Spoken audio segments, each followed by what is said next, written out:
وزیر نے یوں بیان کرنا شروع کیا: ایک سوداگر بڑا مالدار تھا جو جانوروں کی بولی سے اچھی طرح واقف تھا۔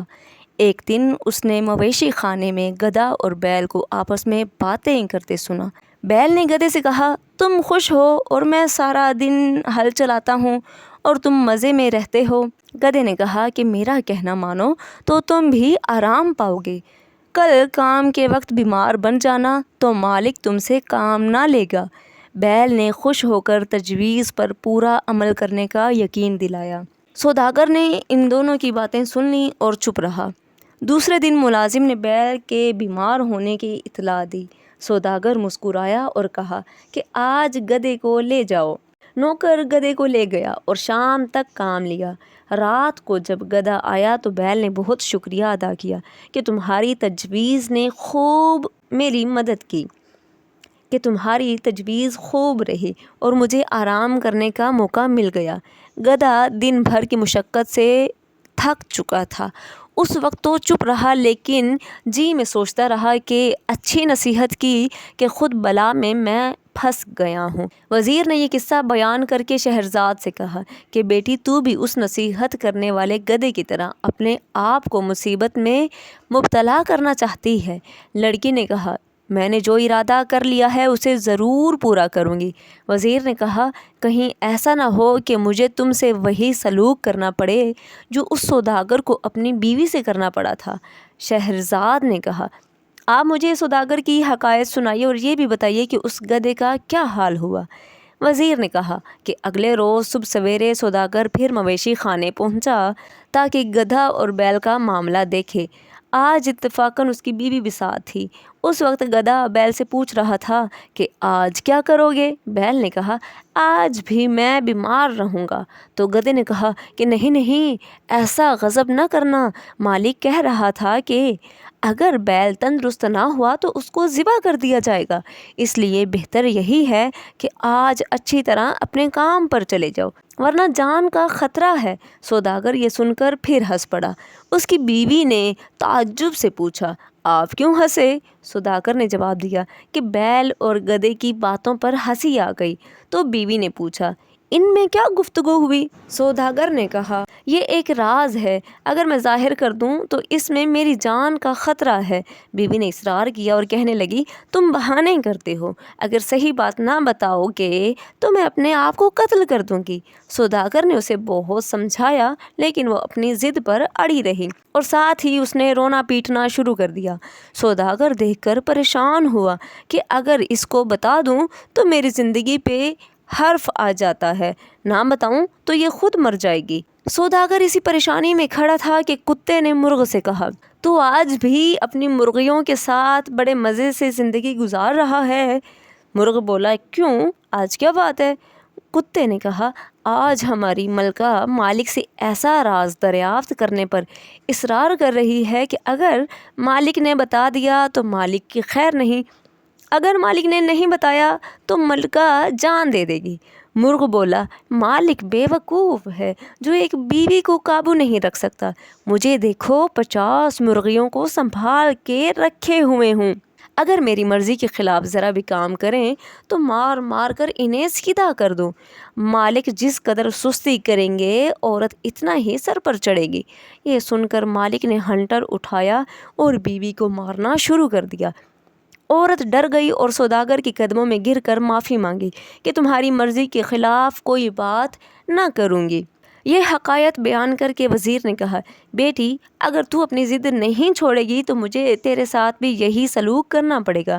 شہرزاد نے کہا: میری درخواست منظور کریے، مجھے یقین ہے کہ میں اپنی ہزاروں بہنوں کی جان بچا لوں گی۔ اگر اس نیک کام میں میری جان بھی چلی گئی تو کوئی نقصان نہیں ہے۔ مجبوراً وزیر بادشاہ کے پاس گیا اور کہنے لگا: حضور، آئندہ شب میری لڑکی حضور کی دلہن بنے گی۔ بادشاہ نے تعجب سے کہا کہ تمہیں میرا دستور معلوم ہے؟ کیا تم یہ امید کرتے ہو کہ اس معاملہ میں میں تمہاری بیٹی سے رعایت کروں گا، یعنی تمہاری بیٹی کو چھوڑ دوں گا؟ یہ سمجھ لو میرا وعدہ ایسا نہیں ہے کہ میں کسی کے لیے توڑ دوں۔ وزیر نے کہا، حضور کو اختیار ہے۔ یہ کہہ کر وزیر گھر واپس آیا اور بیٹی کو سارا ماجرا سنا دیا۔ وہ بولی کہ اے بابا جان، اب اللہ پر بھروسہ رکھیں۔ پھر اس نے اپنی چھوٹی بہن دینا زاد کو بلایا اور سمجھایا کہ آج میں اس ارادے سے جا رہی ہوں، کسی بہانے سے تمہیں بھی وہاں بلا لوں گی۔ جب تھوڑی رات باقی رہے تو تم کہانی سنانے پر اصرار کرنا، اس وقت میں کوئی کہانی شروع کر دوں گی۔ امید ہے کہ اس طرح میری اور میرے ساتھ دوسری بہت سی لڑکیوں کی جان بچ جائے گی۔ حسب وعدہ بادشاہ نے شہرزاد سے نکاح کر لیا۔ جب بادشاہ نے شہرزاد کو دیکھا تو اس کو اس کی خوبصورتی پر بڑا پیار آیا۔ بادشاہ کا جی چاہا کہ وہ اس کے قتل سے اپنے ہاتھ اٹھا لے، لیکن اس کو اپنا وعدہ یاد آ گیا۔ اتنے میں وہ لڑکی بے اختیار ہو کر رونے لگی۔ بادشاہ نے پوچھا، کیا معاملہ ہے؟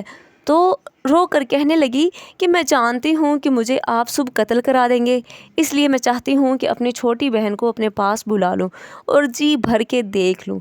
بادشاہ نے اس کی بات کو منظور کر لیا۔ شہرزاد نے اپنی تجویز کے مطابق اپنی بہن کو اپنے پاس بلا لیا۔ آدھی رات گزرنے پر دینا نے کہا کہ بہن، خدا جانے صبح کیا ہو، آپ آخری کہانی سنا دیں، پریشانی میں نیند نہیں آ رہی۔ شہزادی بولی کہ اگر شہنشاہ اجازت دیں تو میں قصہ سناؤں گی۔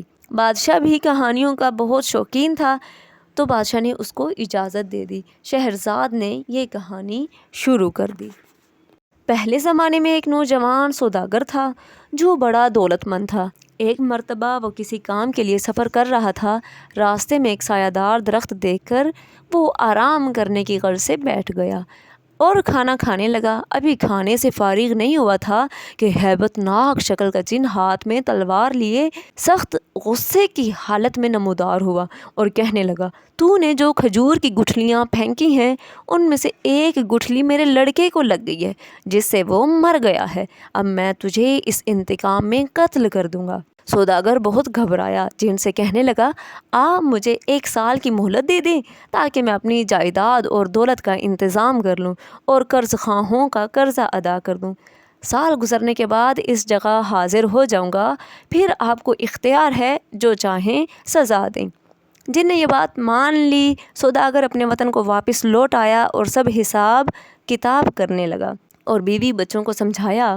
آخر سال پورا ہونے پر سب کو روتا چھوڑ کر حسب وعدہ اس درخت کے نیچے آ کر بیٹھ گیا۔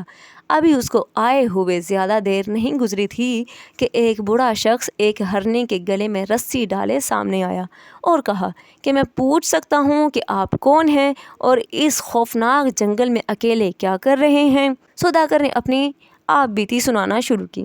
بوڑھا کہنے لگا کہ جب تک تمہارا معاملہ انجام کو نہ پہنچ جائے میں آگے نہیں جاؤں گا۔ تھوڑی دیر بعد ایک اور شخص 2 کتوں کی زنجیر پکڑے ہوئے آیا اور حال دریافت کرنے لگا۔ جب اس نے یہ قصہ سنا تو وہ بھی ٹھہر گئے اور اس کے بعد ایک اور آدمی ایک کھچر کو ساتھ لیے ہوئے آیا اور وہ بھی ان لوگوں کو دیکھ کر وہیں رک گیا۔ ان سب لوگوں نے ابھی اچھی طرح گفتگو بھی نہیں کی تھی کہ سامنے سے گرد و غبار بلند ہوا اور وہی ہیبت ناک جن ہاتھ میں تلوار لیے ہوئے سامنے آ کر کھڑا ہو گیا اور کہنے لگا کہ آج تمہاری مہلت ختم ہو گئی، اب میں تم کو قتل کر دوں گا۔ غریب سوداگر رونے لگا۔ جن نے قتل کا ارادہ کیا تو ہرنی والا بوڑھا آگے بڑھا اور جن کے سامنے ہاتھ جوڑ کر کھڑا ہو گیا اور کہنے لگا کہ اے جنوں کے بادشاہ، میری اور اس ہرنی کی عجیب و غریب کہانی ہے، میں آپ کو سناتا ہوں تو کیا اس سوداگر کا 1/3 گناہ معاف کر دیں گے؟ جن نے کچھ دیر سوچنے کے بعد کہا کہ ٹھیک ہے، میں معاف کر دوں گا۔ ہرنی والے بوڑھے نے اپنی داستان اس طرح بیان کرنا شروع کی۔